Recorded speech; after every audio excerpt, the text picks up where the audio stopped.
chillin', serial killing, pre-cold villains on the mic, got you reeling. 5-star rated from the floor to the ceiling. If you catch a 1-star, no time for feelings. Got a demon DJ on the ones and twos, by the name Beelzebub, so don't get confused. So grab a seat by the fire, roast them all over two, and prepare to hear the legend of the Straight Chillin' Crew. What up, nerds, and welcome to another Demon Juice episode of Straight Chilling, the weekly horror movie review show where you chill and we kill, slice, dice, and chop up yet another horror movie. My name is Bob. I'll be your host for the evening. This is episode 493, recorded Monday, September 9th, 2024. Tonight we're talking about a new release. This is Beetlejuice Beetlejuice. Before we get into the review, let me introduce everyone else on the show. First up, calling in from Washington, D.C., we got your boy Randeezy. What's up, man? She was gorgeous! What's going on, baby? I am so not tired to be here. We're so not tired to have you, brother. Super stoked. Oh, man. What a great time we're going to have with my unlimited, boundless energy. You sprightly young thing. I know. It's amazing. Last but not least, calling in from Seoul, South Korea, we got your boy Soju. What's up, man? Oh, what up? It is your boy, Mr. Juice Stains. We got a Juice and a Bob in this movie. Get the juice now. And the if juice, only we had a Randy, damn. The juice was Randy, so really we're all there. Before we get into the review, let's tackle just a little bit of housekeeping here, gentlemen. Our October poll is currently posted over on our Patreon website. If you guys support us at the $5 level or above, you get the chance to vote on a movie we're talking about this October. Actually, 3 movies we're talking about this October. Something we've been doing the past couple years for our October poll is the 3 of us have been picking 3 movies, a triple feature, all based on a theme. And you guys are voting on theme alone. You don't know what the movies are until the end of the month, and we see which one won. And then we'll announce those 3 movies. So the themes you're voting on are Lost and Found, Thrill Me, and Ghastly Ghouls. Whoa, Bob, this is the poll for the year. How those numbers look. Get the juice now. Get it now. They have changed slightly, so Lost and Found is still in first place with 42% of the vote. Came down just a little bit. Thrill Me, second place with 37%. Came up just a little bit. Okay. Ghastly Ghouls, 21%. About the same. About the same. So Yeah. it's a heated competition between Thrill Me and Lost and Found.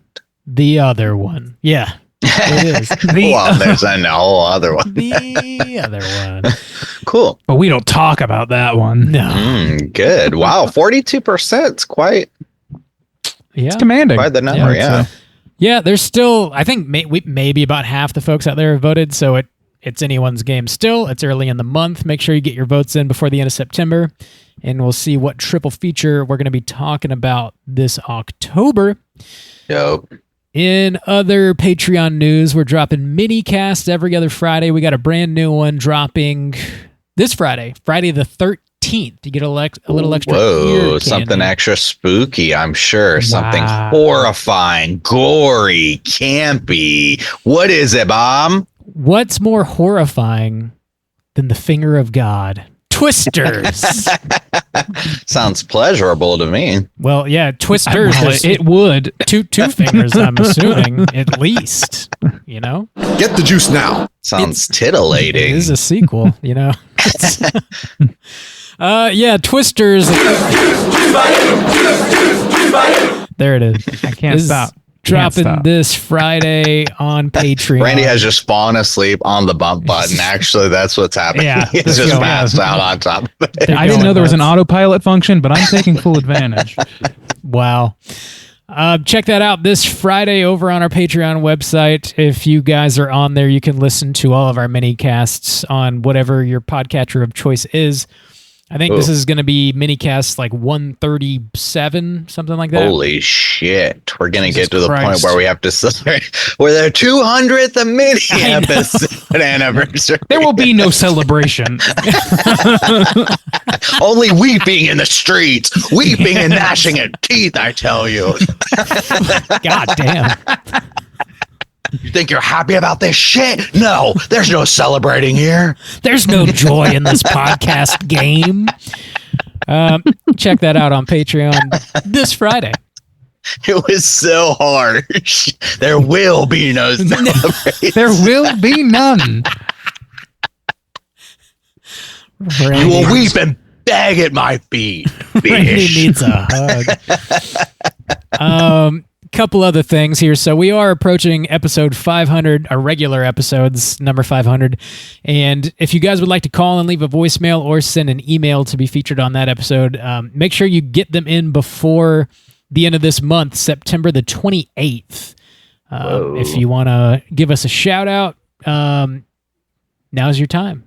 Get it in. Let it rip. I know. We only do a few of these every couple years, so you better get them in. I know. And we only let call-ins call every week. They rarely do. Episode 500 is only happening Get in while once. it's hot. Only happening once. Yeah. So plump, so right. And we're skipping 600. We're just going to straight to 666. Yeah. Episode 500, then episode 666. Nothing in between. Yeah. And then 696 is also a big one. That's a huge one, yeah. Call in, ask us questions, tell us to go fuck ourselves. Whatever you want, do it. 904-638. I'm going to call in with that comment. 3231. Go fuck ourselves. Thank Hey, you. fuckers. Thank you, the last bit I have here is we're going to be having our 4th annual Chilloween party. And this is something we've been doing for Patreon subscribers. If you support us at any level on Patreon whatsoever, you're invited to the Chilloween party. It is a hangout via Zoom, and we have horror trivia. We also have a costume contest, and we're going to be screening a surprise horror film with a little bit of a live commentary happening on that as well. Whoa. Hey, Bob, what's the movie? It's a surprise, Randy. Damn it. Oh, man. Okay. God. That's going to be happening Friday, October 18th at 9 Eastern. So go ahead and mark your calendars. We'll post a link to join the party on our Patreon just before showtime. And you don't have to dress up. If you guys want to, feel free. And then we'll, vote on the dopest costume, and we'll send out prizes for that, as well as prizes for the winners of the trivia contest. So come hang out with us. I don't want to see these prizes. These prizes are going to be a little bit different this year. It's true. Randy and I were discussing it, and it's madness, actually, I think. It is truly a thing of madness. I'm curious now, but not curious enough to get the text. just the normal amount of curious. Don't misunderstand me. Do not contact me. We're going to ship you. We're shipping you Justin. Whoa. You win this man. Do with him what you will. You got a little teaser of what you're getting in the bedroom. How? The whole weeping and gnashing of teeth thing, Yeah. We got a winner. My typical MO, At your feet. And also, there will be once again, for this Chilloween party, some special merch available for a brief period of time, starting at about the time you're hearing this podcast. This episode is dropping the same day, so that's going to be available only through Halloween itself. If you don't get it by then, it's gone forever until next year. Anything else you want to plug? Hey.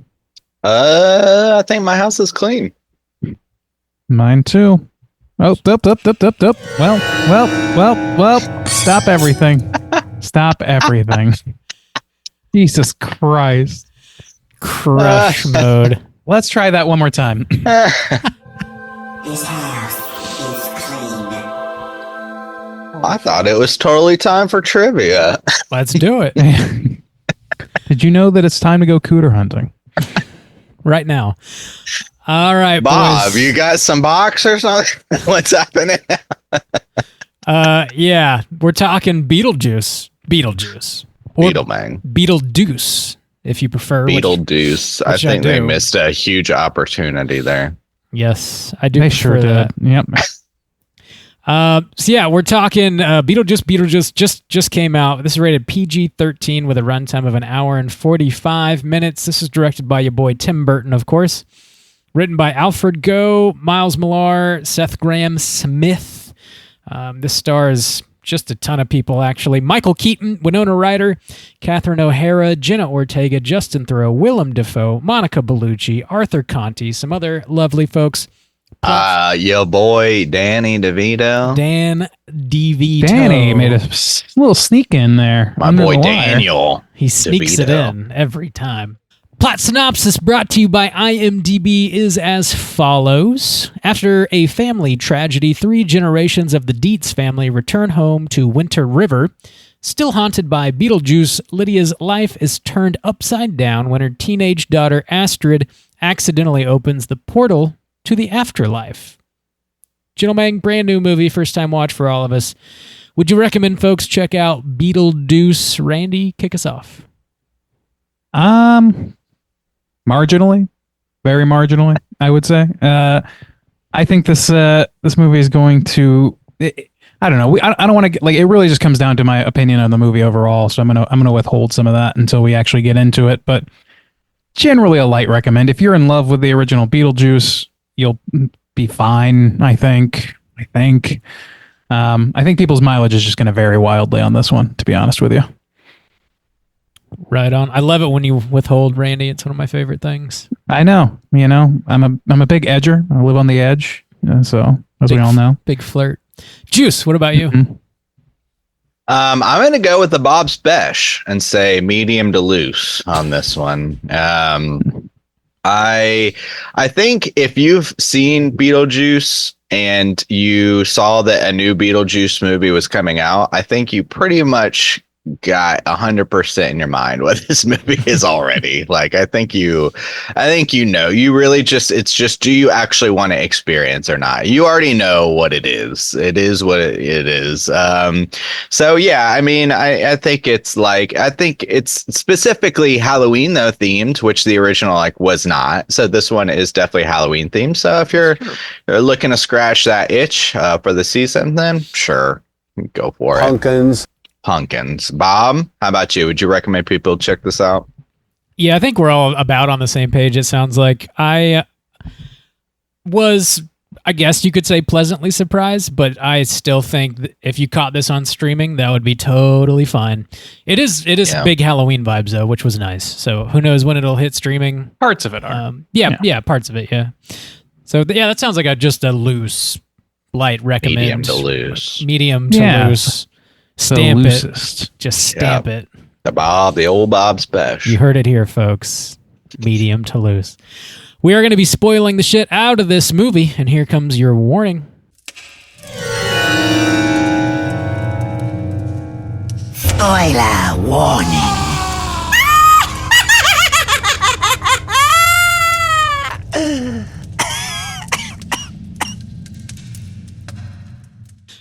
Yeah, I got the plot. I got it here. There's a lot that happens in this movie. I think I got it about as short as I can. Let's do it. In 2024, Lydia Deetz hosts a talk show called Ghost House, and it's produced by her boyfriend, Rory. She's also been having visions of Beetlejuice lately. Delia, Lydia's stepmom, informs her that her father's died in a plane crash. They plan a wake at their old house in Winter River and pick up Astrid, Lydia's daughter, along the way. In the middle of the wake, Rory proposes to Lydia, and she reluctantly accepts, agreeing to be married on Halloween, which is in 2 days.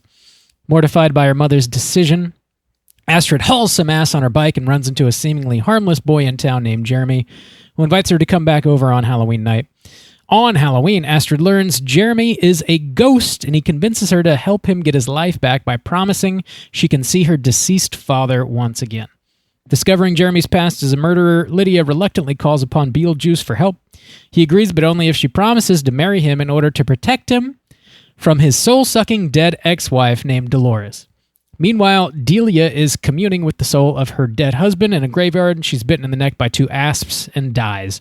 In the afterlife, Jeremy explains he's tricked Astrid into reciting an incantation that gives her soul to him. As she's being carried away to the soul train, which transports souls to the great beyond, she passes by her father. Lydia finds Astrid and rescues her, and the whole family share a moment together. Beetlejuice then finds Jeremy and sends him to hell. Lydia and Astrid return to Winter River and run to the church just in time for Lydia's wedding. Delia enlists Beetlejuice to get back to the real world, and they crash the wedding. Beetlejuice injects Rory with some truth serum and confirms he's using Lydia for fame and money. Dolores shows up and tries to marry Beetlejuice, but Astrid unleashes a sandworm, and it consumes Dolores and Rory. Astrid also cites the handbook and explains Beetlejuice's marriage contract is now void. Lydia sends him back to the afterlife, and Delia goes as well to be reunited with her headless husband. Lydia films the final episode of her ghost program and chooses to spend time with her daughter. She then has a nightmare about Astrid giving birth to a Beetlejuice baby and then wakes up in bed next to Beetlejuice and then wakes up for real and finds herself alone in bed. Roll credits. And there's just so fucking much of this movie. It feels like they had like 3 like separate movies and just kind of like crammed it all together. Yeah, I really did. I was operating right up until the end. I was operating under the assumption that there were so many threads being set up because very clearly by the name Beetlejuice, they intend to have a third is what I was thinking. Yeah. But then instead they just kind of wrote everything off and then just did a fucking dance number and called it a day. Like, I don't understand it one bit. Dude, with everything they just left hanging, they fucking milked the shit out of that goddamn dance scene. It was the whole song, which I don't know how. I couldn't believe it felt like it kept 5 minutes going. at least. And it was so long. Yeah. And it wasn't even, I know they're trying to recapture the Deo and whatnot of the original, but dude, it just did not. I'm not even really familiar with that song, and it wasn't. It's not catchy in the way that like Deo like just felt so like such a strange choice. I think I wasn't familiar with it either, and I think that was like honestly part of the issue. Like I think. I don't think I wasn't familiar with Harry Belafonte when I watched the original Beetlejuice either, but it was more fun. It was more kind of like silly seeming. It's like, oh, this is like a weird like Caribbean beat going here in this fucking ghost movie. Yeah. And in this one, it felt very, very like theater kid. Like, and I there's nothing inherently wrong with that. I could see that working, but it works better if I know the song. And if, I don't know, I didn't get a whole lot out of that in the same way. It felt like they really needed a dance number where Beetlejuice makes people dance, and that was what happened. So, it just paled in comparison to the original. It's just clearly what they're trying to recreate, and you know it, and you're like, it's not as good. Like, you know, Yeah, and the first one, they didn't use the whole song, and they all were kind of like operating together. The only one who actually kind of cracked me up while doing it, or that I remember that at least sticks out in my mind was the preacher. He's got some crazy lips. The way he moves his jaw is it was the only thing that was distinct about it. Yeah. And I'm sorry, go ahead. I was kind of disappointed. I thought that character was going to play more of a role in this film, and he just absolutely didn't. I was so really disappointed by that. Weird. Yeah. This really is like 3 movies in one, because like earlier in the movie, they did something that clearly set him up, which is he had this like long-winded thing at the father's funeral. What's his name? Charles? Mm-hmm. No, not Charles. Is it Charles? It is Charles. Anyway. Okay, Mr. Deetz. So, like at his funeral, the preacher is talking to Catherine O'Hara, and he's just like doing all these things, talking about the rich Elysium fields and all this stuff, talking about the afterlife. And then later on, we see those things on the train board for the afterlife, which I guess that's what the payoff was. But I thought that he was going to come in clutch, like knowing something that would help them in some way navigate or something. Like it just seemed like that was a setup for something, and that's the story of this whole movie. Is like everything seems like a setup for something that 80% of which just doesn't happen. If it does, it doesn't matter at all. Yeah. Did you guys notice his character, the priest character? I don't remember what his name is or whatever. They like very low key hint that he's like a booze hound because at the wake, he's drinking wine and it is filled to the fucking brim. And then later in the movie, when he picks up somebody, I don't remember, somebody a ton of bottles. Gets in the car. Yeah, he's got like just a bunch of bottles or whatever. It was Justin Theroux's character right after the shrunken head escape, which another thing unresolved. I don't know. They're just running around shrunken head people in this town now. Just a bunch of bobs. I don't know.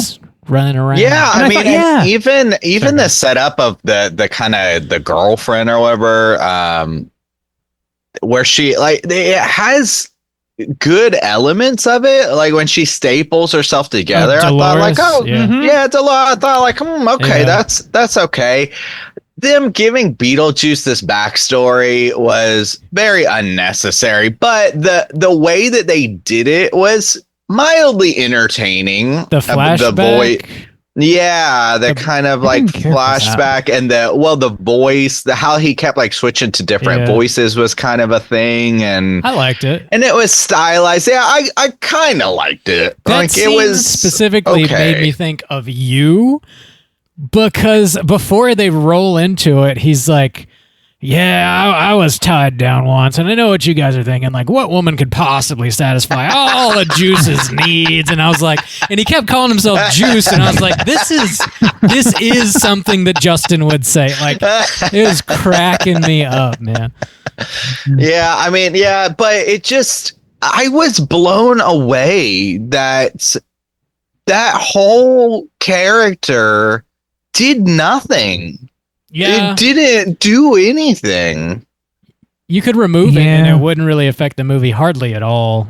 I think it's just that's the thing is it feels so half baked, and I think the design of the character is cool. It feels like, I don't know, Tim Burton needs to have like, he's got this like boner for like undead women or something, and they have to be in there. Pale undead women. I don't know if it's just the undead ones personally, but allegedly they are married now. So I don't know, man. It just like, the thing is like, I didn't love the setup of like the flashback, because it just seemed like they just burned right through it, and it was like I don't think knowing where Beetlejuice came from was a question I wanted answered ever. No. And I don't think it was entertaining enough to justify itself. And it definitely wasn't narratively satisfying, because the character just gets like, how does she just kind of gets blown away at the end somehow? Like, the sandworms just eat her. A sandworm shows up and just eats her. Her and Justin Theroux, who at least gets an arc a little bit. But she's just wandering around sucking souls out of people. She kills Danny DeVito. She kills a couple other people. She kills Bob, who Bob is another like dangling thread. Like, he gets killed, but he like serves no function otherwise, just to be like a one-off gag. And the original Beetlejuice movie isn't like, it's not like it hangs together perfectly or whatever, but it is charming the whole way through.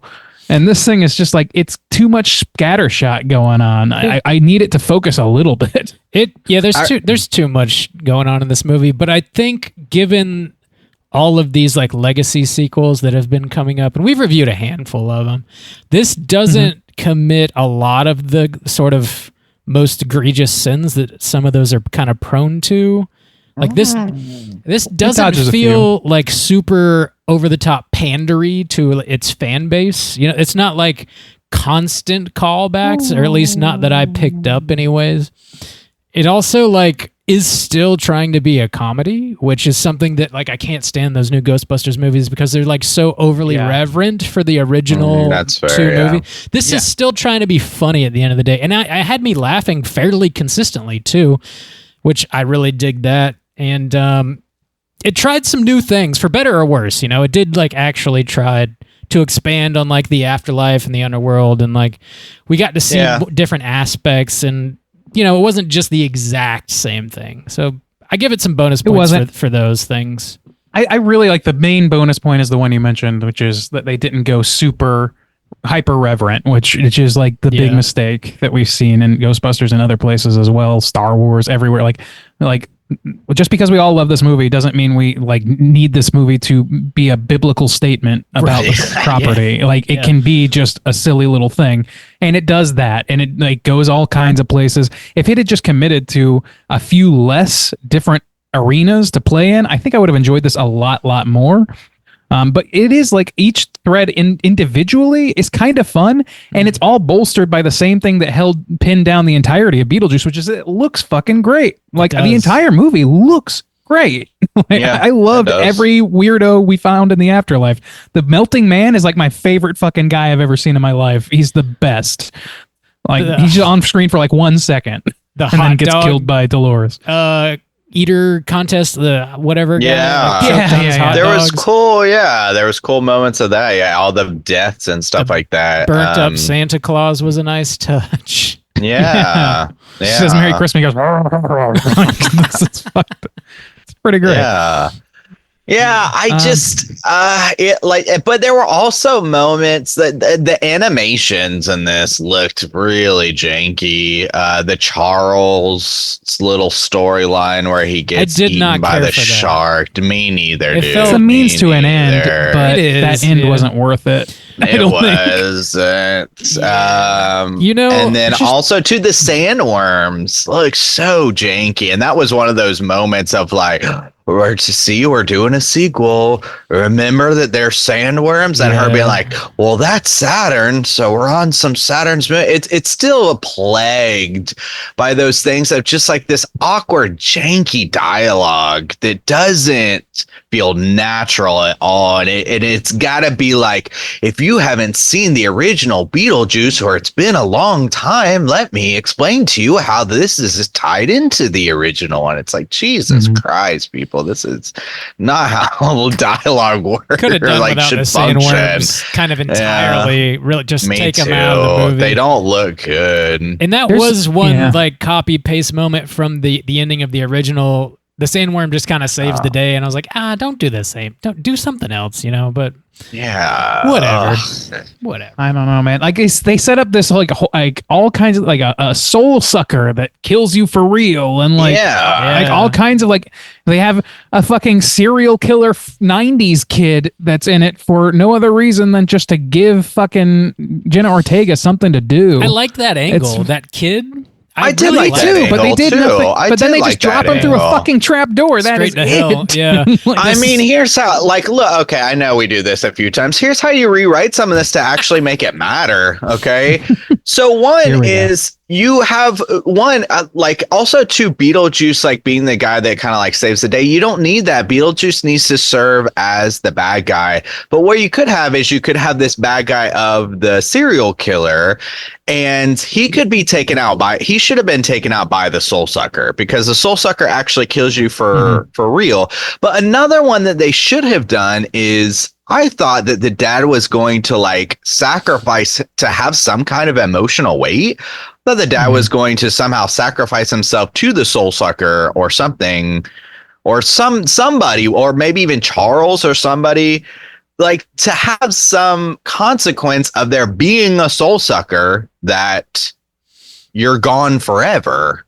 Yeah. But nothing ever happens with kills it. The red shirts. She just kills nobody that really matters. And nobody that matters at all. In an unimpressive way. The way the movie starts with her assembling herself, it really does solidify in your head that like, oh, this is the big bad of the movie, and it's all going to come down to her. And then she vanishes for like an hour, and like you just don't see her. She's like wandering through the halls. She's literally like a secondary thought for the rest of the movie. The only good thing, the best thing that comes out of her, besides like just generally her visual look, is is just like it's a cool thing with the like staples and shit. I know what you mean. But like, what was I going? Oh, when he's like confronted by Willem Dafoe, I was like, "Do you know this woman?" And the eye popping, I thought that was a hilarious cartoony bit. Like anytime it went full cartoon, it was a lot of fun, and that was fine with me. But it just none of that justifies like starting on her, giving her like a long time of screen time to start, and then just not a lot to do otherwise.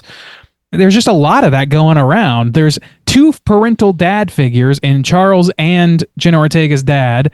There's And stepdad de jour, Justin Theroux, who like got one line that made me chuckle, and I don't even remember what it was, and otherwise is kind of a red shirt. I liked his character. He felt like an Otho kind of stand-in surrogate. I think that's what they were going for, because he's like just a weirdo, like super modern man who's like okay. sensitive and in touch, and like, but also basically leeching off the family in a similar way that Otho was. But I thought he was funny, to be honest. Like, he had a few lines that made me chuckle. I thought he was marginally funny. I enjoyed his but they overplayed him is the problem, and I think they overplayed him. They underplayed.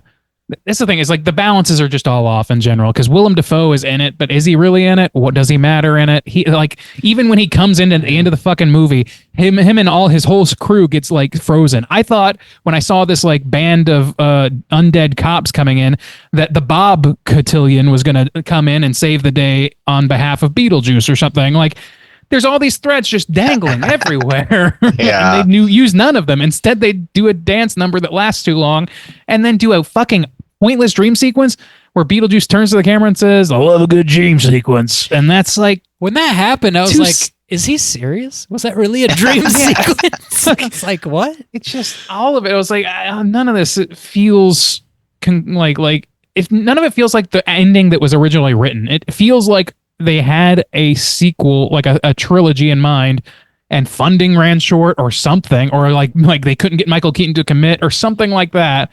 So they just had to truncate it into one movie and just like, but they didn't want to sacrifice any of the elements at all. That's what it feels like. That's the overwhelming feeling I get from it. That said, each individual component, for the most part, are things that I'm generally okay with, and it all looks great, and the tenor of it is still comedic and not over-reverent for the most part. Even the thing that I was going to point out as like a ding, which is the chorus singing Harry Belafonte at Charles's funeral, which seemed real, like they had that in the trailer, and I hate that in the trailers, and I hate that in general.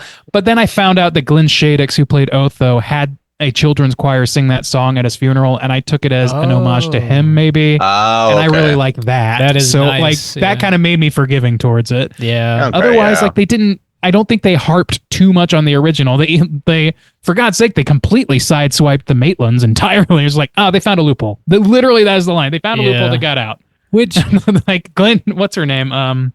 Gina Davis was interviewed by Entertainment Tonight or something I saw, and she's like, "Yeah, they just never called me. I don't know why."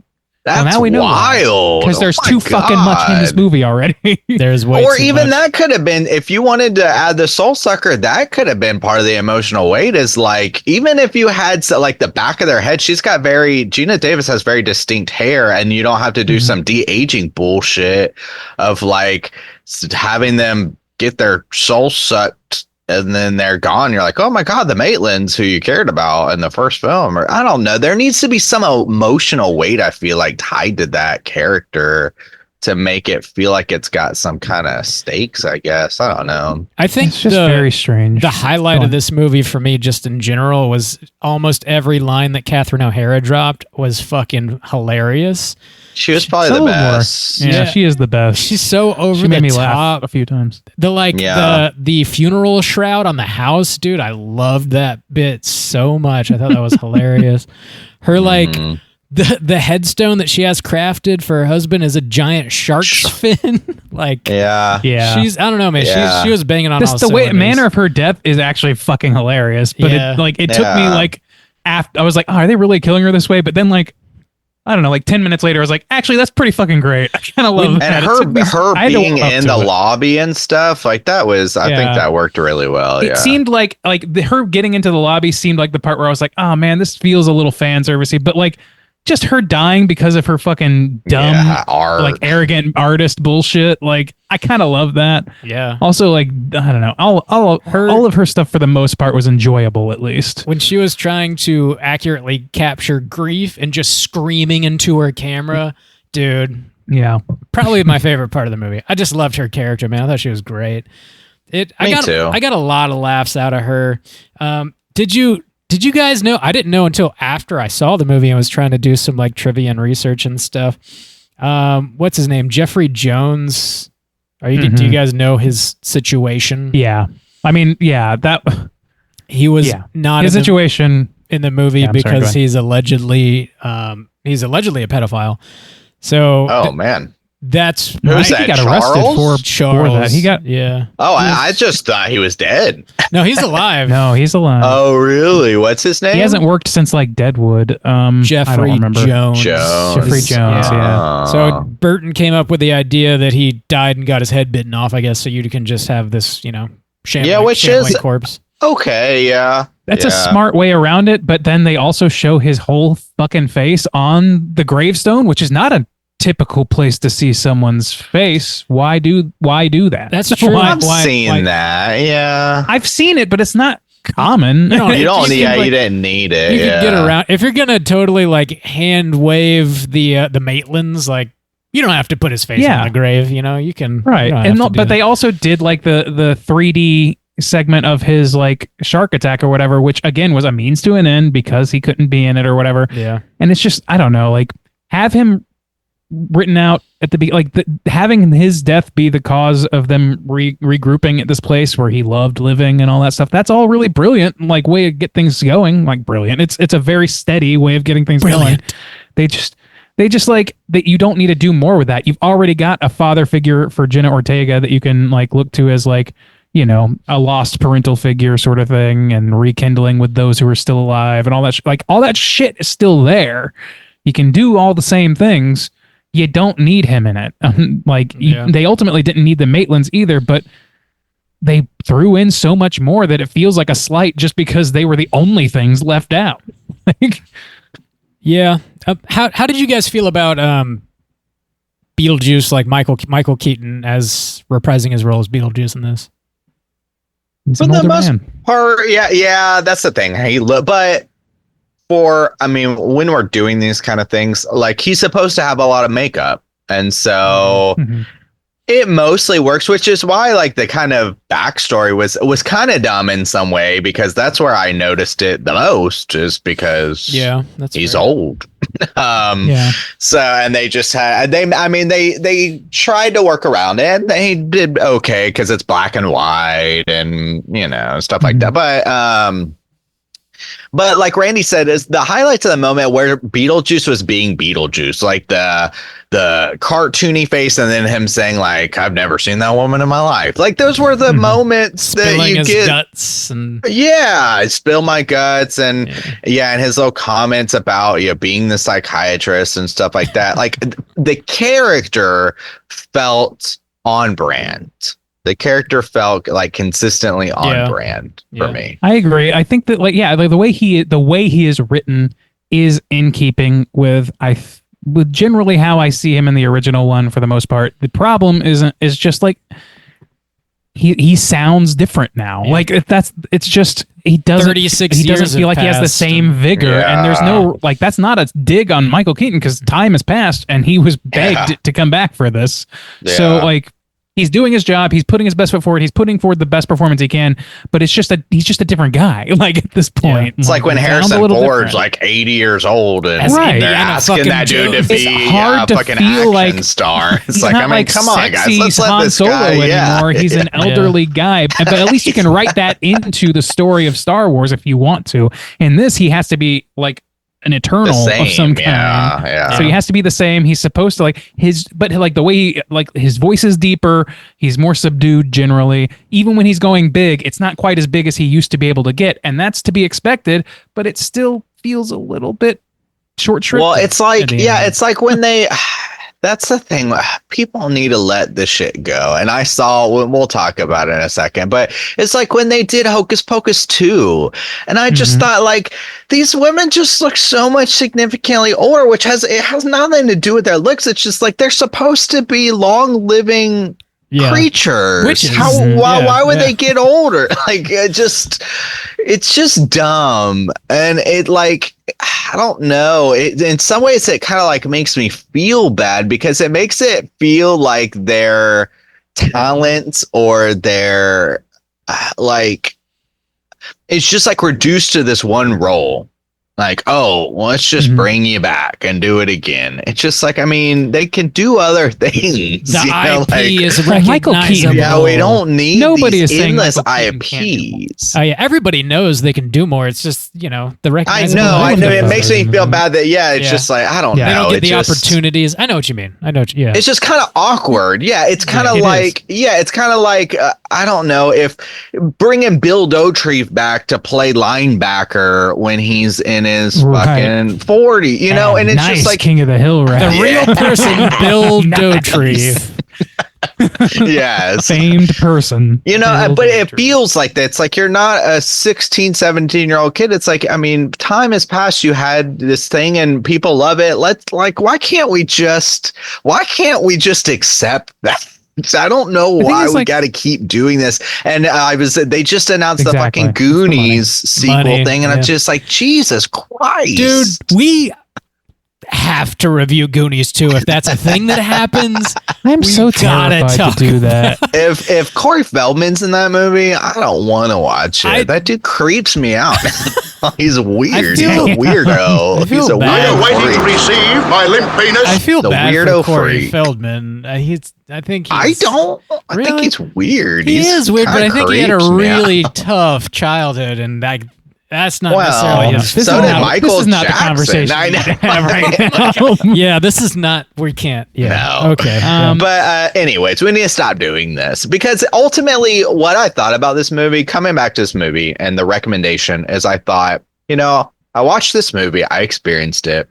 I actually got to see it in theaters. That's in theaters now in Korea, and it was a fine movie theater going experience to kind of kick off Halloween, because I had a lot of Halloween stuff, which that element felt a little pandery to me. There were definitely some pandery moments in here that I felt, but ultimately when it was done, I was like, it didn't really make me feel anything, and I don't really ever want to watch it again. Not that it's like was so bad, but it was just like, there's nothing in this movie that I feel like I just have to go back for. There wasn't totally anything fair. Yeah. They were just so great or good or classic or fun or exhilarating or creative, or it just, I thought like, I just experienced something, but I don't ever need to go back to it again. And just like, it's just so disposable, it feels like. Yeah. It feels, sorry, Rob, go ahead. Just to add to that feeling of it being kind of disposable, I feel like whatever they did or didn't do with Lydia Deetz's character, like, she was such the core in some respects, I guess, to the original, and like, it didn't seem like they had really thought much about developing her. Yeah, she just kind of exists in this movie, and I guess she's addicted to pills, but that doesn't really have, like, she throws them away and like takes one, and it doesn't really seem to do much. And then she just kind of marries a dude she's just not really into, and just, I don't know, man. Like I felt like they really shifted her a little bit in this, and probably more than the rest of the characters. It's a tough one for her though, because when she's in the first one, she is so like young and very obviously kind of naive, but also in command of herself. She's very like self-reliant in a lot of ways. And in this movie, she is the opposite of that. And it's like, I feel like that's maybe what they were trying to do is like, okay, well, she went from this self-reliant kid to somebody who like is being led around by the nose by this obvious fucking charlatan in Rory. And it's like, I don't, and like get pressured into getting married and all that stuff. Like, this feels wrong. Yeah, like it feels wrong. And like, feel like the character, and then had Beetlejuice being the one to help her, like knock him out, literally being the one to help him, like that just feels like this is not your friend. Like this doesn't hang together well for me. It doesn't feel like in service to the character. It feels like in service to making a sequel. And that's a key difference. I just don't see this movie as, it never was necessary. It wasn't necessary back when they were going to do Beetlejuice Goes Hawaiian. It's certainly not necessary in 2024. Like, none of that's necessary. So I just, if you're going to do it, I think that there's a pretty high bar to match. And for me, the thing that made this movie work was knowing they were never going to touch that bar and just having the rock bottom expectation it helps. of a movie that Yeah, like if I went in there like kind of excited, I would have been completely underwhelmed, like on a much huger scale. Like having seen the Hot Ones homage that they did with Michael Keaton to promote this movie, like that really like settled me in the bottom. Okay, I was like, this is like Shrek 3 territory now. This is not a real movie. Like, but then I watched the movie. I was like, oh, you know what? It still looks great. They actually recaptured a lot of stuff. It's practical effects. They do some cartoony shit. They're cracking jokes. It's cracking wise. It may not have the same energy level in Michael Keaton, but it is certainly trying to. And I got to give credit for that. It's just not necessary in the end. And I think that at the end of the day, this movie is at best sort of an enjoyable oddity, and that's fine. The original is still kind of like spectacular to me. It's a fucking great movie. We all gave it a 5, didn't we? No, none of us gave it a 5. Actually, I don't remember. Is that true? That's true. I could have sworn we did, but anyway, whatever. No, like it seems. I don't think any of us did.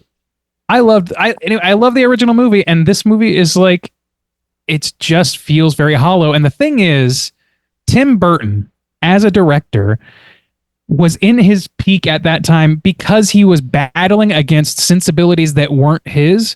Once those sensibilities started following and channeling through him, and he started like remaking Charlie and the Chocolate Factory and Dumbo and being like a Disney mainstay, that's when things like, it's hard to be an indie weirdo when you're mainstream as fuck. Like, and this feels mainstream as fuck. I don't want to use the word sell out or anything, because like anybody who makes a movie of this scale is going to be called that on some level. But I mean, he was like an indie darling and that made it big. And then like just eventually had all of his cool ideas siphoned into projects that aren't worthy of it, that were like, and this feels like maybe a victory lap, but it's not a well done one. Dude, did you know his Charlie and the Chocolate Factory movie grossed over $1 billion? So I think we had this discussion either, I think with the original Beetlejuice, where we were talking about like I think the younger generation, that's their Tim Burton movie. It's not like, if you talk to anyone who's in their 20s, it's Charlie and the Chocolate Factory. It's not anything else. It's not Batman. It's not. Yes, I am. I don't think so. Pretty like, confident in that statement. Well, okay, I'm thinking of. I thought you meant made a lot of money. Wonka. Like that would no. I mean, no. Yeah, no. I'm saying that's their Tim Burton film. That's their Tim Burton film. Is Charlie and the Chocolate Factory. So that's what they associate Tim Burton with. Like that's his film. And actually, the younger generation likes that movie quite a lot. But I think the frustrating thing about this too is there are like, so you get the classic Tim Burton look, which is great. And I think that there is like a lot of solid foundation there. This could have been a really good movie. You already established the look, and that's good. But actually, I think there is a pretty good storyline, at least like the foundation of one for Lydia. Especially because her stepmom kind of delivers it too. She's like, this is giving me so much joy after all the shit like that you gave me.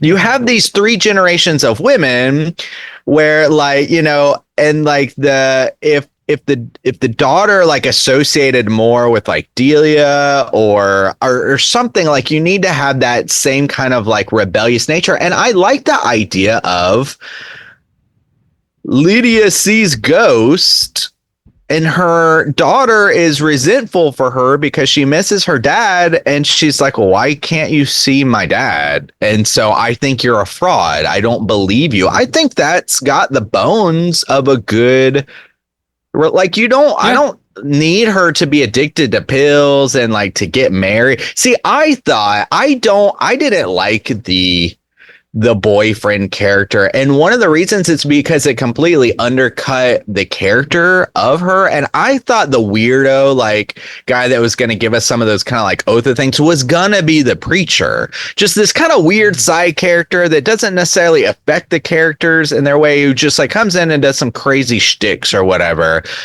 Like, because the boyfriend makes the character of Delia like so kind of shitty, I wasn't like enjoying him. Like his little shticks and stuff didn't seem like crazy Otho things because they were specifically like targeting her in a very negative way, where Otho's just this fucking, he's just having a good time or whatever. He's milking the family for money, but it doesn't feel as negative. I agree. Yeah. He's not throwing their medication in the trash or he's not manipulating their mental states. He's feeding into her artistic nature, her but ego, he's not but he's not like, I don't know, dangerous. I think I liked what he could have represented. The thing is, like, he kind of toes the line where he's like just acceptable enough to where like you think it's possible that all this bullshit is just him like incapably trying to ingratiate himself to her family, and just the family being unwilling to, because it's Lydia Deetz who doesn't give a shit about that, and it's fucking Astrid.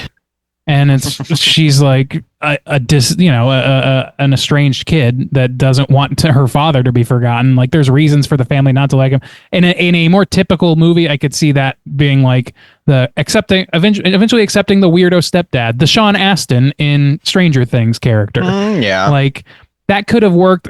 But like having him go full evil or whatever, it's kind of entertaining, but it's definitely not Otho. And like when I think about all the characters in this are like, they're trying to all kind of be like quirky, interesting characters. And I think that they all could be, they're just not used properly. It feels like you said, like the preacher, he's kind of got that vibe.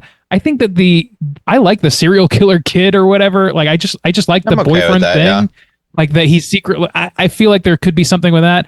The thing is, there's no room for Beetlejuice in any of that. And so like this movie's called Beetlejuice Beetlejuice. And I feel like all the movies that we want to see out of this are ones that remove Beetlejuice from the equation, or it's a movie about Beetlejuice, and it just tries to like force those things together. Well, I don't think, I mean, even in the original film, we mentioned it a lot that like, oh, he's only in like 12 minutes of the actual film. I think it's okay. What I think one big problem that we have is, and actually maybe that what you just said would have solved this problem is, the Maitlands are very normal and grounded, and it's this inverse of a ghost story where the ghosts are the normal ones and the weirdos are the families that invade the house. So that's no a fun spin. Yeah, and that's actually, true. If you had Delia have a boyfriend that was more like Mr. Maitland, which would kind of make sense because at the end, like they're helping her with their homework and stuff like that. So you've got this crazy Lydia, sorry, you've got this crazy family. And if maybe like the daughter was like super weird or something too, but the boyfriend was like super normal, goofy guy or whatever, but Delia's still gothic and she could still have her like crazy show, but he's just like very supportive and I don't know, you need some normal person. Everybody's trying to be kooky. Everybody's trying to be a fucking Hot Topic action figure. I guess Jenna Ortega is kind of that character here because she thinks all the ghosty stuff is bullshit. She's just at school. I mean, the most grounded character, I guess you could say in the movie. I don't know how to describe her arc, though. Like she doesn't believe. She doesn't really do anything. Does believe, and she's like, "Oops, I'm sorry, I didn't believe you for all these years." Yeah. And it's like I feel like that works for Lydia, but it doesn't work for her. She's underbaked just like everyone else is, really. Yeah, when she spouts, I hate when she was like, oh, that contract is null and void because blah, blah, blah. Dude, they just end everything. They do, yeah. It's so terrible. And so everything's done.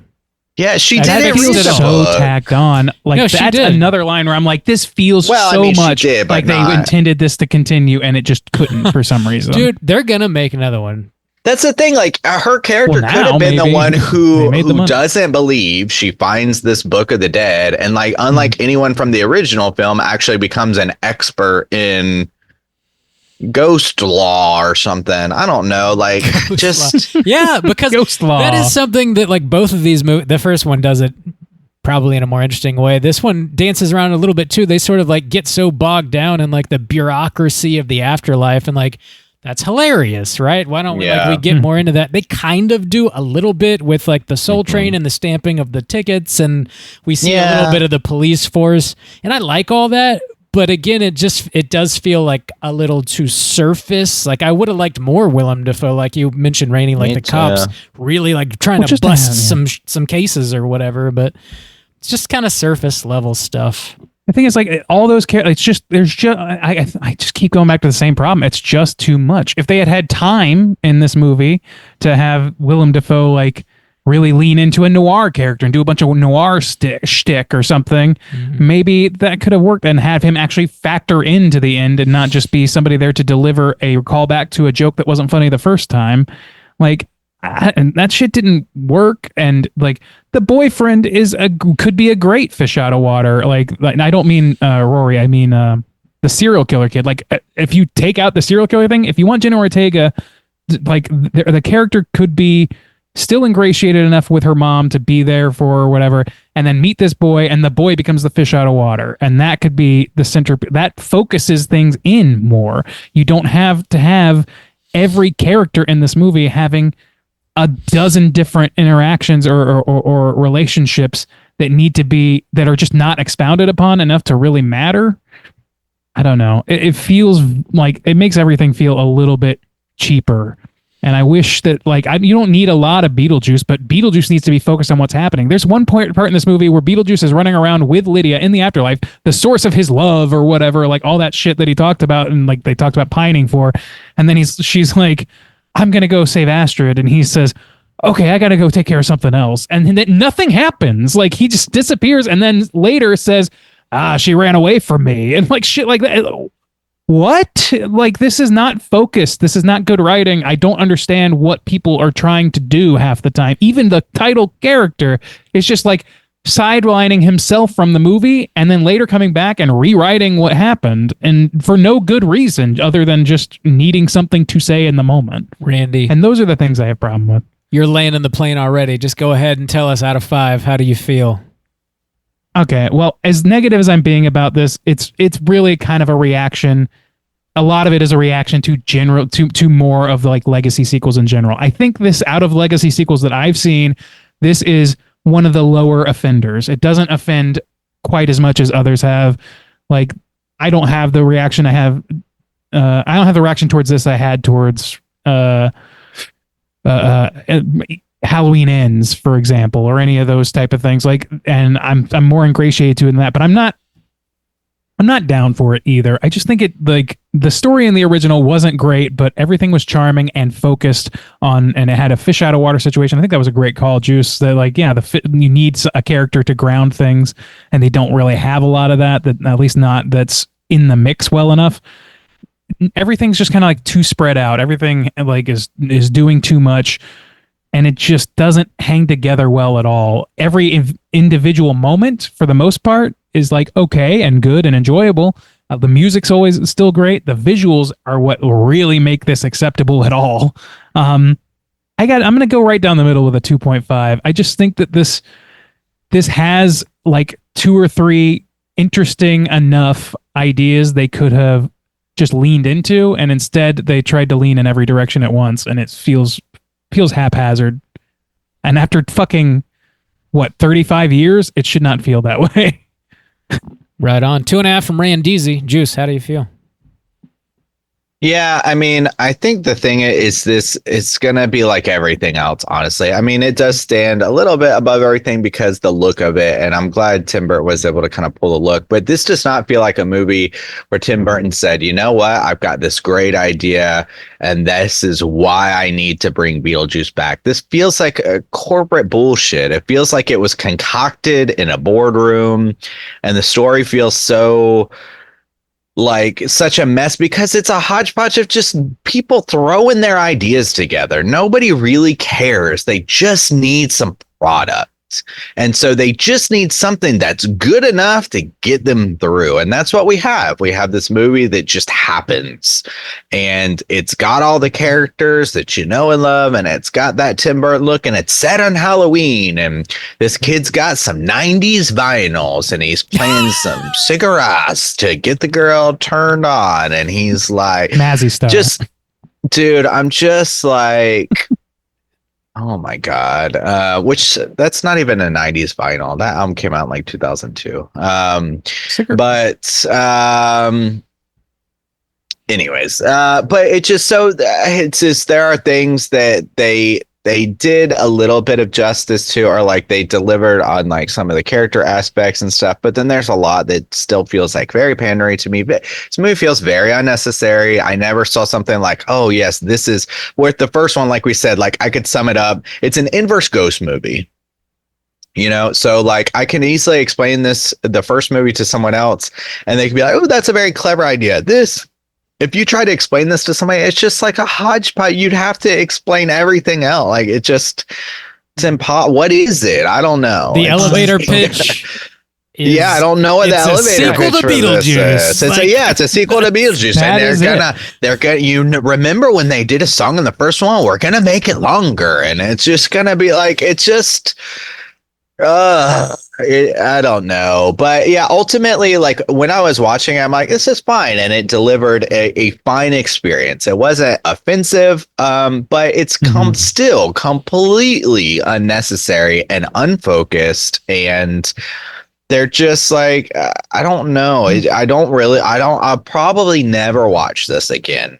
And if I'm like thinking about Tim Burton, this is going to be like medium to lower medium of like Tim Burton, maybe probably medium to loose. This is a medium to loose Tim Burton.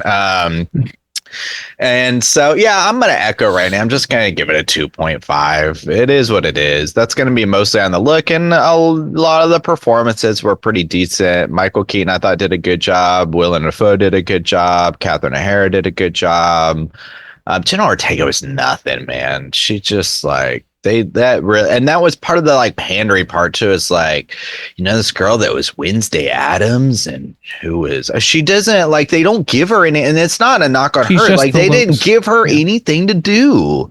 It's just so we have the girl who played Wednesday Addams and this and this and this, and she can be in it. I'm like, God damn it, dude.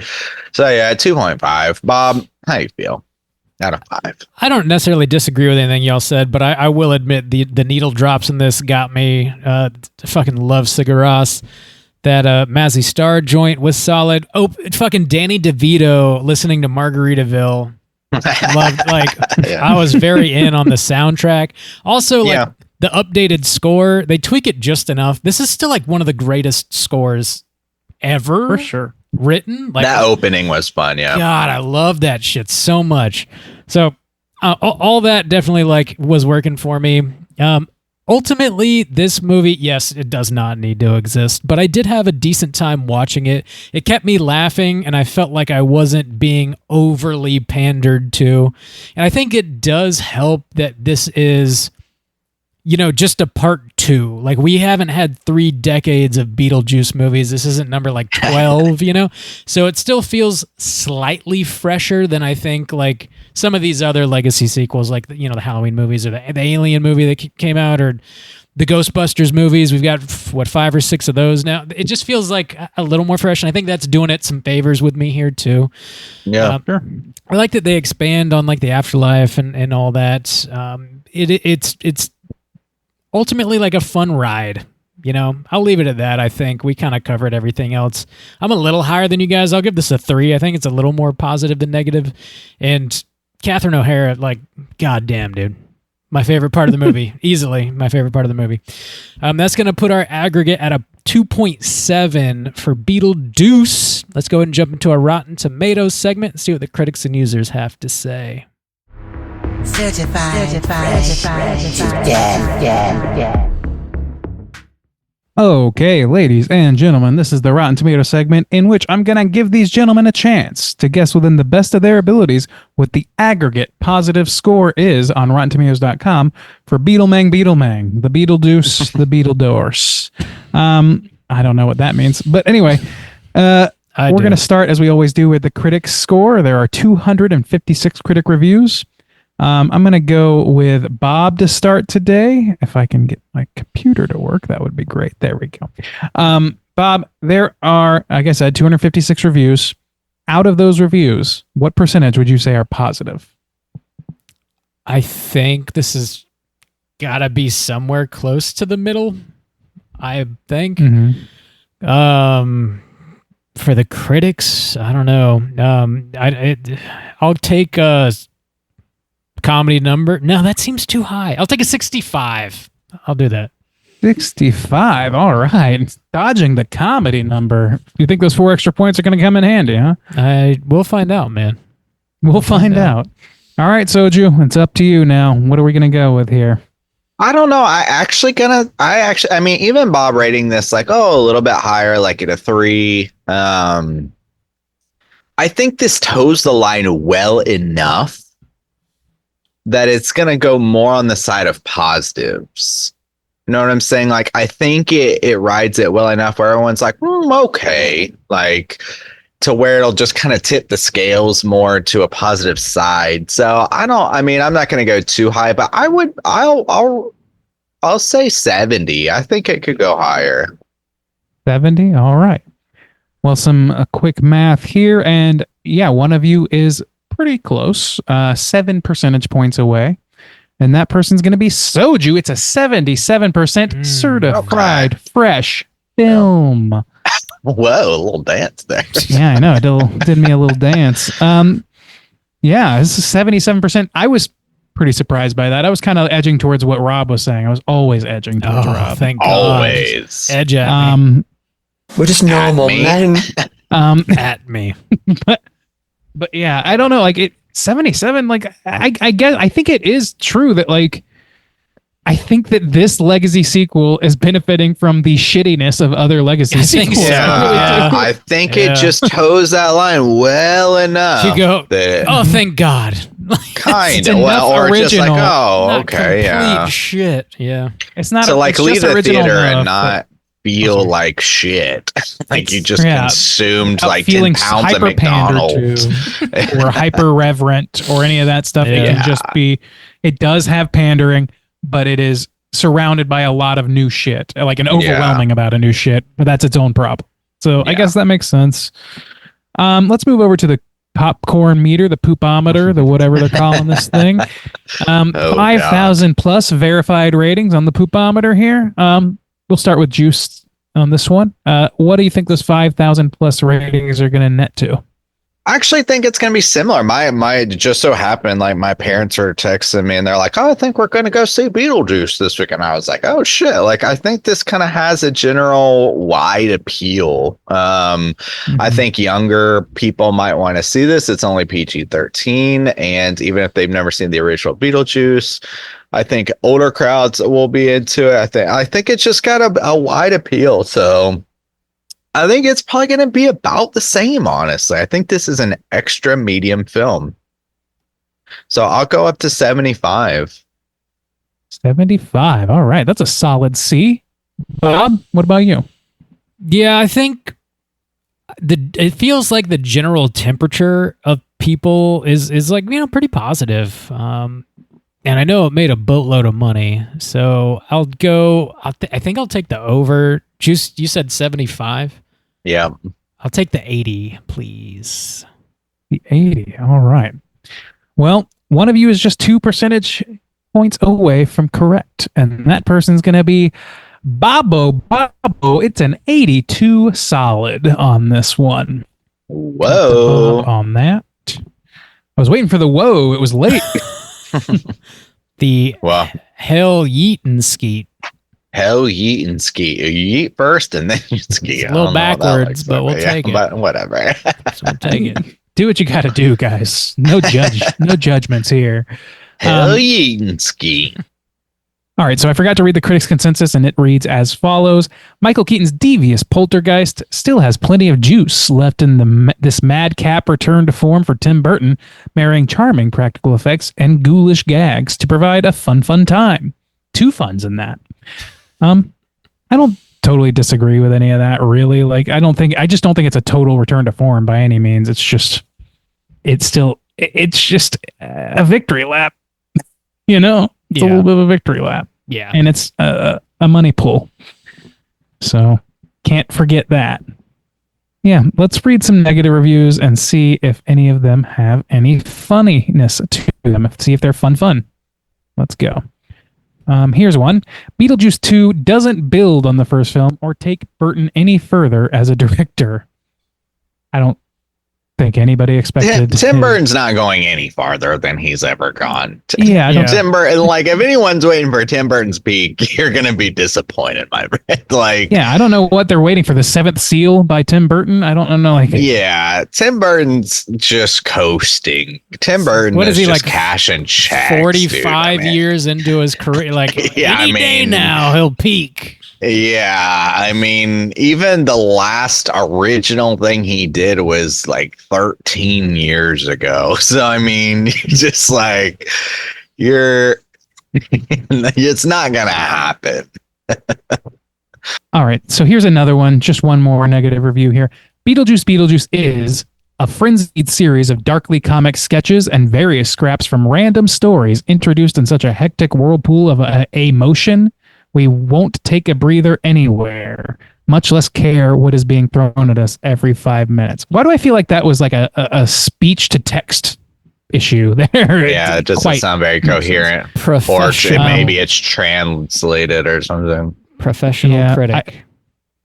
I'm going to say this. I think that calling it a frenzied series of darkly comic sketches and various scraps of random stories introduced in a hectic whirlpool, I think that's all very on point. Yeah, that's absolutely accurate. Yeah, I mean, like we said, it feels like these like little, each character has their own kind of like little vignette going on. Mm-hmm. They're just not tied together in any cohesive type of way, unfortunately. And they're not, and absolutely none of them have satisfying endings. So yeah, it's like, well, there's some interesting stuff going on there, some interesting stuff proposed, but yeah, it's just, it doesn't really amount to anything.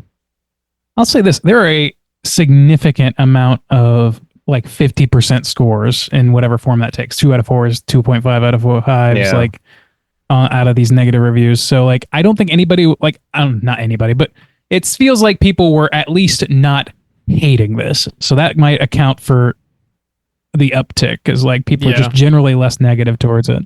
It's all right. That's our Rotten Tomatoes segment. I think that we might have some trivia. I don't know. We got a little bit. Let's do it. It's totally time for trivia. Boys, did you notice there was one F-bomb in this and the second one was bleeped? I noticed the bleeped one. Because it was PG-13 and they were playing that as a joke. Yeah, well, you're allowed one in a PG-13 movie. And the second one... That's why every Avengers movie now has like one F-bomb. But yeah. Where was it the first time? When he sends a kid to hell, he says, see you in hell, or you're going to fucking hell. I don't know. He says it there. I forget what the line is. I guess I didn't notice. Okay. Too disappointed by that pointless thread. The first movie, nice fucking model, is the one they got. I don't know why you'd put another one in if you're just gonna bleep it. I don't know. It felt very weird. I don't know. I thought it was calculated for that specific way. I honestly thought that of like, oh, they're really playing the joke. I'm sure that's what they were trying to do, but I don't know. It's weird. It's like, yes, this is a movie. I am watching a movie. Thank you. That's what the whole thing feels like. The MPAA exists. It is really weird because, like, in the original, like, Beetlejuice does talk a lot like show business language or whatever. It's showtime, all that stuff or whatever. But it's all like kind of colloquialism. It's like there's very little of it that feels like he is. I don't know. He does. That's why I won't do 2 shows a night anymore. I won't do it and all that stuff. It feels different here because it just feels way more pointed and way more like meta humor. And this franchise or this like Beetlejuice, I don't necessarily need him to be meta. He can be funny without being meta. I don't see the first one, him talking about show business and talking about being a show, as it being meta. I see it as him being like a little bit of a prima donna, but like being high on his own supply a little bit. Now, movies these days, these types of movies, they feel like waiting in line for a theme park ride that's based on a movie. Scorsese would approve. Like it feels like, they make this property out of an existing property. So, you got the Hulk roller coaster. And so you're waiting in line for the Hulk roller coaster, and they know that there's an audience waiting for the Hulk roller coaster. So they're talking like at you, or they're putting in these like really terrible dialogue so you can somehow follow this terrible plot line. But instead you're in a movie theater. It's just like referencing things from another property that's just much, much better. But I don't know, it's so terrible. People need to learn how to make movies again. I think that the general populace sees themselves, and I think this podcast is a great example of this, as being smarter about movies than they are. And so they like meta humor makes people feel like they're in the industry joke a little bit. And I think that's a little bit of what's creeping in here. Not as egregious as in other movies, but like, you know, I'm a big fan of like Community and shit like that. Like I like that sort of thing to an extent, but that's a property that's built on that. I really don't think Beetlejuice as a character is built around meta humor so much as he is just full of himself. And that's the character. Like he's a performer. He sees himself as a big performer because he's full of himself, not because, you know, he needs to make a joke about whether it's a PG-13 movie and how many F-bombs you can drop, or like it's not diegetically talking at the camera. He's talking to somebody in the movie and he's saying, that's why I won't do 2 shows anymore. Like that makes more sense to me. It just feels like a little bit of a step too far is all I'm trying to say. Well, the next bit of trivia here, Tim Burton stated he was done making movies until he directed the first 4 episodes of the Netflix hit Wednesday show. And I guess that prompted him to reassess and go back. Open up a can of with-ass. Maybe he should reconsider yet again. Let's do a reconsider. Actually, this made too much money. God, things make too much money. Tim Burton and Monica Bellucci, they're dating. They're married, all because of this movie, apparently. Really? Yeah.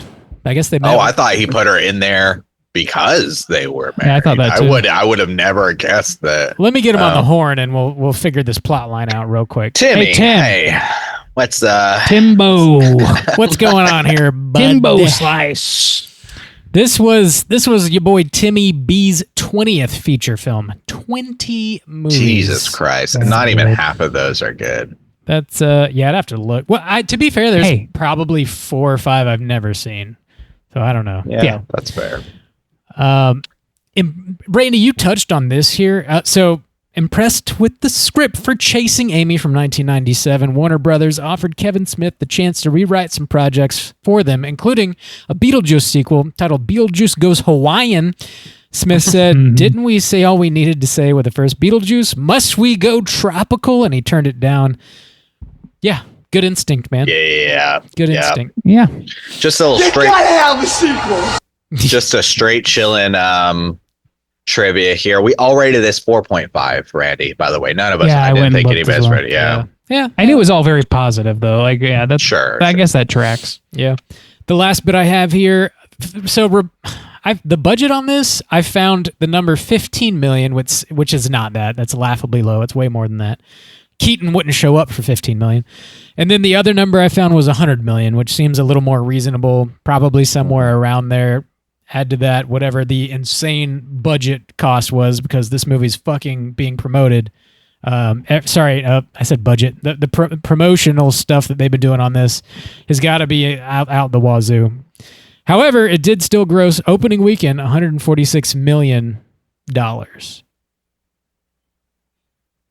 Yeah, there you go. Well, get ready for Beetlejuice.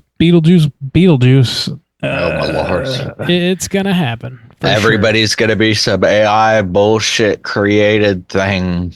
Oh my god! I'm not excited for the future. Just in general. That's just Randy's statement on live. Yeah, that's where I'm at. That's I'm just not excited. Not excited about the future. That's a bump right there. That was perfect. Just cut that out. I'm not excited about. I'm gonna go ahead and put that on your tombstone, right?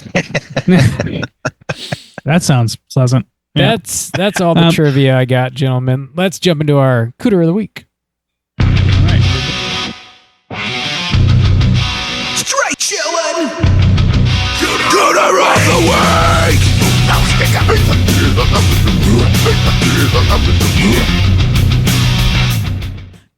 Juice. What is a cooter and why do we hunt them? Well, Bob, Cooter's character type and a straight chillin' exclusive. Cooter must hit 3 of these 5 points to be considered a cooter. We want the cooter with the most points. The 5 points of cooterdom are sexual deviance, manipulation, smug arrogance, overall look and attire, and overall patheticness. Boys, do we have a cooter this week? I think we got a number of them, honestly, but the first and foremost, Rob, you want to say it with me? Fucking Rory, right? Yeah, totally. Yeah. Rory Culkin. No. The human being. Rory Culkin. He wasn't in this movie, but he's a real cooter. He's a fuck. Look and attire. What the? No. Yeah. Manipulation. Yes. Of course. For sure. I would say look and attire. That there's something about that scarf kerchief ascot thing he's got going on that rubbed me just the wrong and the ponytail. way. I don't like the ponytail. Yeah, the ponytail is a good call too. Yeah. He's just got a very like shit eating demeanor about him. You know, like any shit his pants. So patheticness. When did he shit his pants? I forgot. Well, he says they always shit their pants. Oh, okay. When he's running down the street and the priest or whatever, the preacher man picks him up, he says something like, "Oh, I pooped in my pants," and then he's like, he gets in the car and the preacher does like a face, like you smell like shit or whatever. Left it in all day. You got to. All day. So that is 3 right there. Smug arrogance, does he have? I mean, I guess when he gets the true serum, it's all he's putting on a front. So you see his real personality. I think he really is pretty smug. Yeah, probably. Yeah. So smug arrogance, and then what's the last one? Sexual deviance. I think he's like forcing this woman to marry him, and that's gonna lead to intercourse. If they the level of manipulation he's operating on, it's like con man level, long con shit. Like that, fuck that, man. That's sexual deviance. I got another one for you. He's like, I never had a dead wife. I went to the grief ceremony to pick up easy women or chicks. Something like that. Yeah. Like, oh, God. Sexual deviance. Women. That is a dude from Wedding Crashers. I was just thinking that. I was like, that is Will Ferrell's character. The meatloaf now. Oh my God. Oh my Certified cooter. Yeah. Oh man. All right. So that's 5 points. He gets all 5. I think he's a pretty strong cooter. I think you can make an argument for the serial killer boyfriend. You could make an argument maybe. Well, probably not for Father Damien. There's just not enough of him. Beetlejuice, of course. Like he's kind of. I'm pretty sure we booked him on the first movie. Yeah, but he's not the worst. He's more of a good guy in this. He plays kind of like his Beetlejuice the cartoon role. Sometimes that's why. Yeah, I wasn't a big fan of that. Yeah. But Beetlejuice. I mean, he hits the sexual deviance, the manipulation, the sexual. She's not even in this. Like I wouldn't even know. She manipulates got like 5 lines. Sexual deviant, like, but she's all like just like, so where's non-entity. Yeah, she kills her boy Danny DeVito, so that's at least a point for something. I don't know. I don't know. Just like pure gut core, like level. I gotta think it's Rory. He's just like Cooter royalty almost. Rory Culkin, we got him. He's up there. Right. The human simply evil. Now, before Slack tears me apart because they love those pale weirdo boys, I like Rory Culkin. Okay, it's fine. Come on. Those pale boys are gonna come for you in the night. Just sassing over here. Okay, everybody's gonna be like, just Juice doesn't like Elijah Wood. He doesn't like Carter. Yeah. You're gonna be sleeping in your bed and hear quietly in your closet like a pithy comment from Rory Culkin. No, I like Rory. Peeking out at you like a Papa Meat, like a meat Canyon video. He's gonna play tummy sticks with you. Wait, which one is the guy who's in Scott Pilgrim? That's Rory. Is that okay? Who's the guy who's in Scream 4? That is he's the weird one. Kieran, I think he's the one. I think he's the same one that's in Signs, if I'm not mistaken. Macaulay. Why these kids got weird names? You know? Yeah. Can't we? We need Jeff. Jacob, Soju, and Joshua, Randy, Z, and Bob. That's y'all what some we white need. people, man. Come on. Y'all some white people. Need some ethnic names like Kieran. We got just like the beer.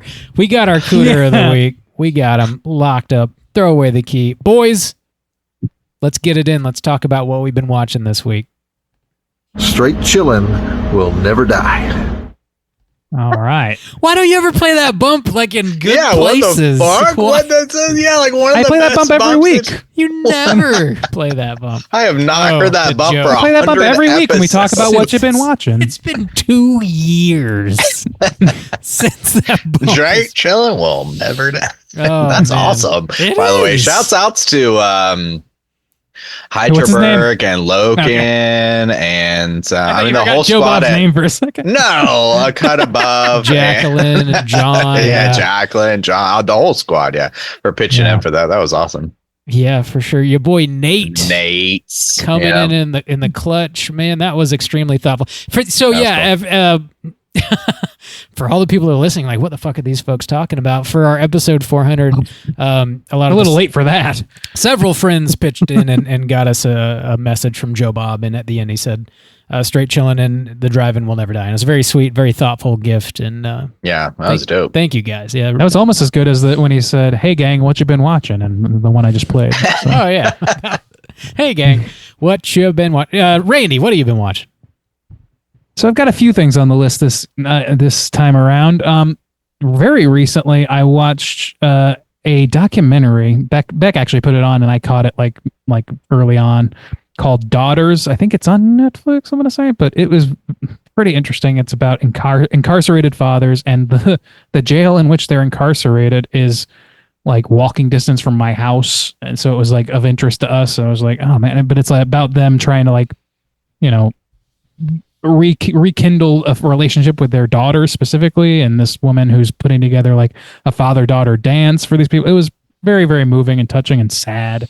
I recommend that. On the lighter side, I rewatched a film called Cheap Thrills, which I fucking love that movie. I really like that movie a lot.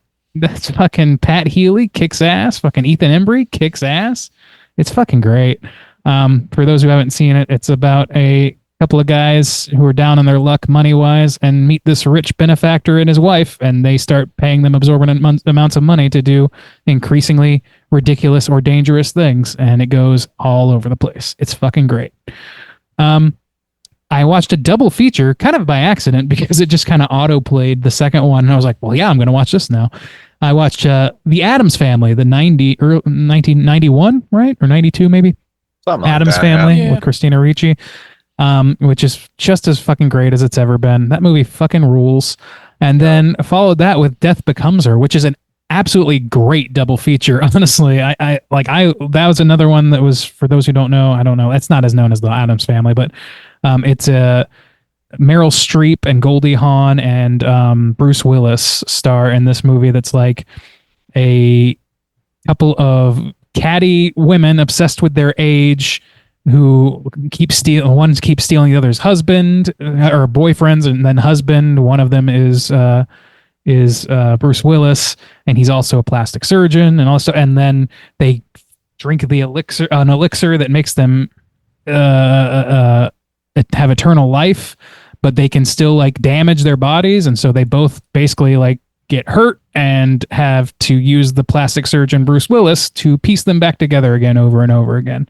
It's fucked up. It's kind of funny. It's a very silly movie, and it comments a lot on like Hollywood and obsession with age and all that sort of thing. It's a really great, like aesthetically, a great double feature with The Addams Family. If you like The Addams Family, you'll probably like some Death Becomes Her as well. And then last, I watched a movie which I had heard about in passing here and there called Man Bites Dog. Has anybody seen that here? Have you guys seen that? Never have. So that's like, I guess, kind of an early found footage film because it's like a mockumentary style. And it's very much in the vein of like a Behind the Mask. It's following like a serial killer. Nice. But it was like made in like 91 or something like that. And it's French as fuck. It's basically like Leslie Vernon Behind the Mask, like one of the more violent horror movies you've seen, and Gay Paris all rolled into one. It's pretty pretty interesting movie. It's hard to watch a couple times. It's going to come with some heavy duty content warnings, especially around sexual things. There's some Clockwork Orangey things, if you know what I'm saying. But it's also like got a little bit of weird charm to it. It left me feeling a lot of ways. Not all of them positive and not all of them negative. It's just a fucked up kind of movie. Yeah. I kind of want somebody to talk to me about it, so call in and talk to me about it. Someone talk to me. I want to talk to me, please. Somebody who loves this movie, call in and defend it. And somebody who hates this movie, call in and lambast me. I want to know more what people think about this movie. Man bites dog. Interesting thing. That's it for me. Soju, what do you got? I have nothing. Yeah, literally, I don't have time to watch anything. Mom, what have you been watching? A few things. So I finally watched that horror movie that's been on YouTube for the past month or so, getting a lot of buzz, called Milk and Cereal. It's about a little over an hour long. Good shit. Cereal and milk. Yeah, that fucking song popped into my head too. Definitely recommend checking it out. Found footage movie about these kids playing pranks on each other and it gets out of control. Really cool shit. It's free. It's free on YouTube. Milk and Cereal. Watch it. Show it some love. Also, I watched this live event on Netflix called Unfinished Beef, which aired last Monday. And it was a hot dog eating contest between Joey Chestnut and this guy Kobayashi, who's this Japanese competitor that has been, he signed to like some other major league eating competitor or whatever, so he can no longer compete in the Nathan's hot dog eating contest every 4th of July, which Joey Chestnut just has dominated for the past decade or so. But before that, Kobayashi fucking crushed it, and they wanted to have this sort of like rematch that just never could happen, so Netflix made it happen, and it's about an hour long. They have a couple other like eaters before like the big event who just like crush these Guinness World Records. And it's all like, you know, they got announcers. It's a giant crowd. They way overhype it for people that are just eating hot dogs and shit. It's like it's a little nuts. They've got like marching bands and like celebrities. It's kind of nuts. But overall, I really enjoyed it. I like watching the hot dog eating contest on the 4th, and this was cool to see. And Chestnut absolutely crushed his number in a major way. And they made it even harder. Like they usually dunk the dogs because it makes it easier to swallow the bread. They couldn't do that. Dunk. They couldn't do that. Sounds so gross. Soggy hot dog bun on top of eating a lot of hot dogs. It's not about the it's all very flavor. gross. It's all very disgusting. It is. Bob describing this contest to us had me be like, Bob, we know the history. Yeah. We know about the glizzy contests. Do people know? I don't know. Maybe I'm sure some people do. Do people know Kobayashi? People watch. Maybe some people. Yeah. Okay. I've had many conversations about this actually. Okay. Well, fuck. Check it out on Netflix. Yeah. I thought it was great. Check it out. Really entertaining. Yeah. I also You wanna see my ding dong? No, thank you. I also watched the first part of this Max documentary series called Wise Guys. It's like a Sopranos retrospective, 25-year retrospective. It's only 2 parts, but each one is about 90 minutes long. And I watched the first half. It's really good. If you're into the Sopranos, check it out. They're both up there now, so you can watch the whole thing if you want.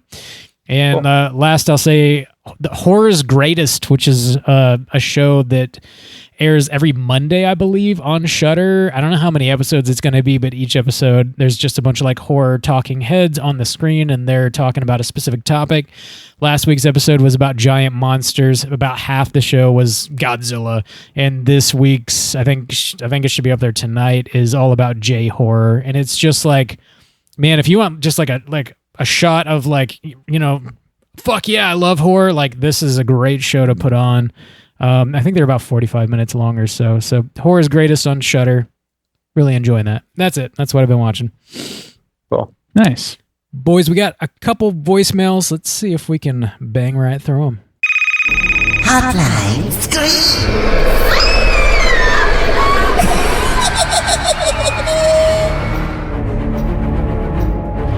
If you guys are listening, would like to call and leave a voicemail to be featured on next week's show, you can hit us up at 904-638-3231. First up, we're going to hear from Nicole. Let's hear what she's got to say. Hey guys, Nicole with Light and Shadow here, and I think I have a really good idea to expand the world of The Shining. They're doing that Welcome to Derry show on HBO, and I think there's a way to do The Shining as well. And in the book and in the miniseries, I don't think in the Kubrick version, Jack goes down into the basement, he's looking for something else, and he finds this old scrapbook. And in this scrapbook, we have the history of the Overlook Hotel, but it's almost exclusively the sordid history. So there's tragedies, deaths, there's like a gang assassination, lots of really spooky stuff in there. And I think it would make a great TV show to take basically a page each week out of that scrapbook and build an episode around each of these really spooky things that have happened. And I think that would work well because it would allow us to revisit the world of the Overlook without any of the trappings or the baggage of the story we already know, the characters we already know. And of course, I would want Flanagan to do this because we know he's great at taking existing material, putting his own spin on it, and making it modern and impactful. I'm thinking of like the black and white episode from Bly Manor. But anyway, I would just love to see this. I would love to revisit the Overlook, like I said, without rehashing what we already know. So yeah, if there's any filmmakers out there, let's make it happen. So until next time, stay spooky. Brilliant. Kind of a nifty idea. Yeah. I'd be way into that, to be honest. I think that there's like some danger of doing things like a whole story that ends with a man in a dog costume giving a blowjob or some shit like that. I think but if they can dodge that temptation, you could make it anything, and just weird shit that happens in a hotel. Show me, it's just a setting, like that'd be great. Flanagan could rock it. I mean, he's basically done the giant. I would see it when she first. House. When she first started, I thought it was even going to be like American Horror Story, but in the way that like each season is a time period. That so you could be keep cool all too. the, you do season 1 is the 20s, season 2 is the 30s. So every year or every season, the fashion style changes, a whole new set of characters, but then they all go through their own experiences at the hotel, something like that. I would love they could blow the room 237 crowd out of the water by doing a whole season around Native Americans that used to live on the plot of land. Oh my god, there was some, or like they filmed the moon landing there or some shit.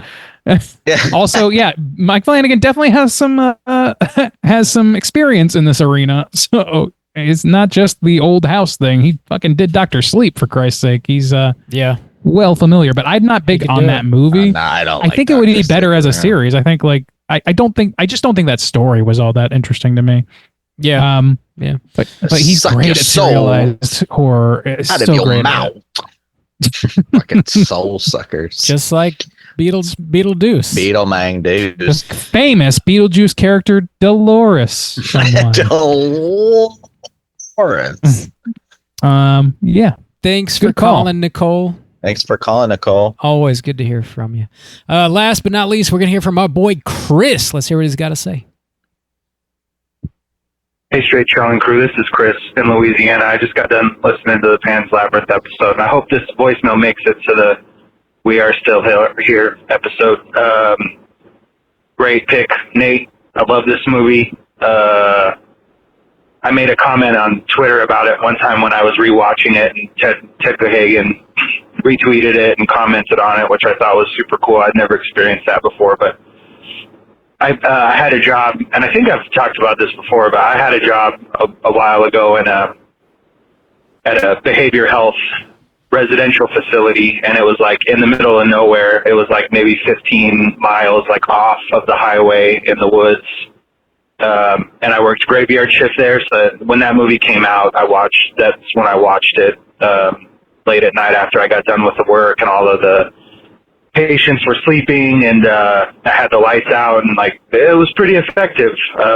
It's a really good setting to watch a horror flick, especially one that kind of I'm going to just say it. It was scary. I thought that movie was pretty scary. Like, again, the setting was probably a major contributing factor, but anyways, and then, just how it evolves into a bloodbath at the end is, man, chef's kiss. It was really, really good, and that was probably one of my favorite movies of that. Probably my favorite movie of that year, and then, of the 2010s, that was definitely on my top 10 list, so great pick. I hope you guys liked it. Again, great choice, Nate. All right, thanks. Talk to you guys later. Bye. What a spooky place to watch that movie. That's awesome. Chris has huge balls to do that. I don't think I could do that. Be too afraid to start a movie. I've seen. They're grapefruits. Oh my god. I think years ago he did call in and mention that he worked night shift and would watch movies and shit. And that sounds dope, man. Honestly, especially around Halloween. But good on you. And it is a movie for sure. It is. It's spooky for sure. Yeah. Thanks for picking that flick, Nate. And Ted is super active on X, formerly known as Twitter. If you hit that man up, he'll respond for sure. So do it. Yeah. Also, I want to really quickly go back to Nicole's thing because I think she was responding to that prompt we had about properties that could be revisited in some way, maybe. And I forgot to mention this, but Death Becomes Her is, I think, getting a reboot or some sort of sequel, whatever, or something. So I just wanted to mention that because I'm interested I actually think that's a pretty to do that with. It's kind of forgotten. It wasn't perfect. It's got some really cool cult status amongst people that do know of it. I think it might be a good one to go revisit. So we'll see how that goes. To go back and revisit them. Well, let's kick that question down to next week. And if you guys have any sort of property you think could be revisited in an interesting way, call in. Let us know. 904-638-3231. Again, if you want to call in and leave a voicemail to be featured on episode 500, you can do that as well. And we're going to be back next week with a brand new movie review. Popcorn. We're talking about the September poll winner, Popcorn from 1991. Check that out. Get ready for next week. We're on all the socials. Straight Chilling Podcast. Just search us and we'll pop right up. And until next week, as always, all you mother truckers, please keep chilling.